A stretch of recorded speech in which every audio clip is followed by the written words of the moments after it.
મારા તો 3 મા બાપ છે, 2 હતા, 5 હતા આમ તો, એમાંથી 3 રહ્યા છે. મારી માએ કહેલું મને કે અમે 2 જણા ખોટા મા બાપ છે, ખોવાઈ જઈશું. તમારા બેટા ખોવાઈ ગયા. શું ત્યાં જતા રહેવાની ઉતાવળ હતી એ નહીં સમજાતું. કારણ કે મા બાપ છે ને એ શિરછત્ર છે. માથાના ઉપર છત્ર આપણો ઢાંકેલું હોય ને એવું શિરછત્ર છે. સર પ્રભાશંકર પટની સાહેબનું નામ તમે સાંભળ્યું છે? ભાવનગરના દિવાન સાહેબ હતા, બહુ જ કાબેલ માણસ. એ પોતે 80 વર્ષના હતા ત્યારે માજી ગુજરી ગયા. સ્મશાનેથી આવ્યા પછી પટની સાહેબની આંખમાં આંસુ હતા. નગર શેઠે સાંત્વના આપતા કહ્યું કે દિવાન સાહેબ, માજી તો ભાગશાળી થઈ ગયા. લીલી વાડી જોઈ, તમારું દિવાન પદ જોયું, વૈભવ જોયો, છોકરાના ઘેર છોકરા જોયા, એનો અફસોસ ના આવે, એનો મોક્ષ થઈ ગયો. ત્યારે પટની સાહેબનો જે જવાબ હતો ને દોસ્તો, સાંભળવા જેવો છે.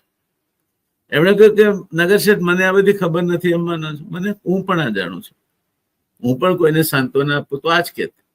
પણ 12 વાગે અને મને દિવાન સાહેબ કહેવા વાળા છે, પટની સાહેબ કહેવા વાળા છે, સર કહેવા વાળા છે, પણ 12 વાગે અને પભા, પ્રભાશંકર નામ હતું, પભા તે રોટલો ખાધો કે નહીં એ પૂછવા વાળી ગઈ, એનો મને અફસોસ છે.